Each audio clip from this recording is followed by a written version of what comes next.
Tricolores de toda a terra, está no ar o seu Resenha Express, a sua resenha de todos os dias. Eu sou o Quintela e você está no canal Resenha Tricolor 1902, o canal que não quer ser a sua voz, mas quer dar voz a você, do Tricolor. Fica aí, está começando o Resenha Express.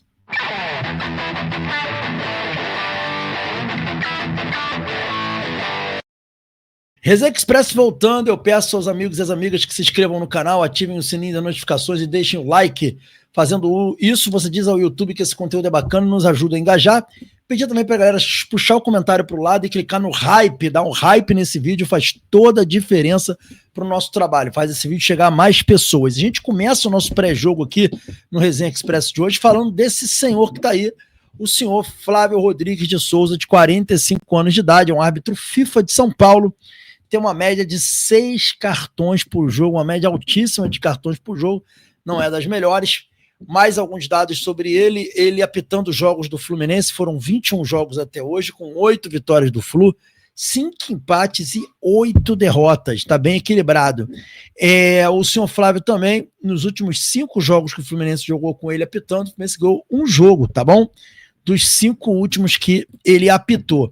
Eu procurei também polêmicas envolvendo o nome do senhor Luiz Flávio, encontrei uma série de polêmicas prejudicando aí o Fluminense, tá? Eu vou começar com essa aqui, foi uma das que eu encontrei aqui, foi essa daqui, ó. Afastado após prejudicar o Flu, o árbitro já havia sido punido pela CBF em 24. Ele é aquele árbitro que inventou um pênalti no fim do jogo para o Vitória. Vocês lembram que ele inventou um pênalti ali do Lima? O Manuel saiu jogando errado, vocês vão lembrar desse lance, e aí ele deu um pênalti absurdo que não houve. E aí vem falando aqui que diante do erro que atrapalhou a vida do Fluminense, o árbitro acabou afastado pela CBF. Ele tinha sido afastado pela CBF por conta disso daí. Tá? Aí vem dizendo que o documento divulgado pela CBF afirmou que os profissionais foram colocados na geladeira para avaliação de desempenho técnico. Tá falando aqui sobre ele nisso daqui também. Então foi aquele jogo do 2-1, né, pro Vitória lá, que ele acabou prejudicando a gente. Enfim, é um árbitro muito complicado, esse árbitro que vai apitar o jogo. Ele também tinha prejudicado o Fluminense no ano de 24 também, no jogo Fluminense e Goiás também. Enfim, é um árbitro que vai apitar o jogo do Fluminense, uma bizarrice esse cidadão ainda ter o direito de apitar jogos do Fluminense. Falando um pouquinho sobre Ceará, galera, a gente vai falar aqui pro Ceará. O Ceará é o 15º colocado no Campeonato Brasileiro, 14º, desculpe, com 35 pontos. Ele tem 4 a mais que o primeiro time da zona do rebaixamento, que é o Vitória, com 31 pontos. Então o Ceará se encontra ali na 14ª posição, né? Se o campeonato terminasse hoje não seria rebaixado, mas numa situação que ele está muito próximo do primeiro rebaixado, então é uma agonia para os torcedores do Ceará essa situação. Tá? Sobre o time do Ceará, o Ceará tem aí 2 jogadores que estão ausentes, que são titulares, o Dieguinho, né, que está na fase final de transição, problema na panturrilha, e também o Marcos Vinícius, que segue em tratamento, né, ele teve um problema de lombalgia aguda, e por isso que ele não enfrentou o Atlético Mineiro. Esses 2 jogadores estão fora, mas na ausência desses 2 jogadores, como é que o Atlético Mineiro iria a campo contra o Fluminense? A gente vai colocar para vocês aí, o Atlético Mineiro não, né, o Ceará Atlético Mineiro. A gente vai colocar na tela para vocês aí o time, que é esse daí, ó.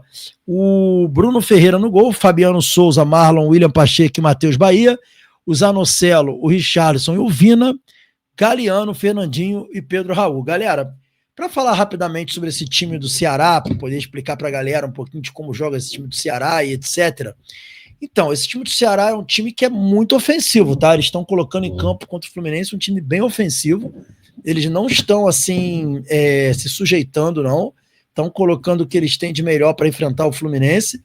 E nessa deles colocar o que eles têm de melhor para enfrentar o Fluminense, eles estão colocando, por exemplo, o Vina, que é um meio atacante. Eles estão colocando o Galeano, que é um atacante, o Fernandinho, que é um ponta de lado, e o Pedro Raul. Ou seja, eles estão indo com 4 jogadores de ataque para essa partida contra o Fluminense.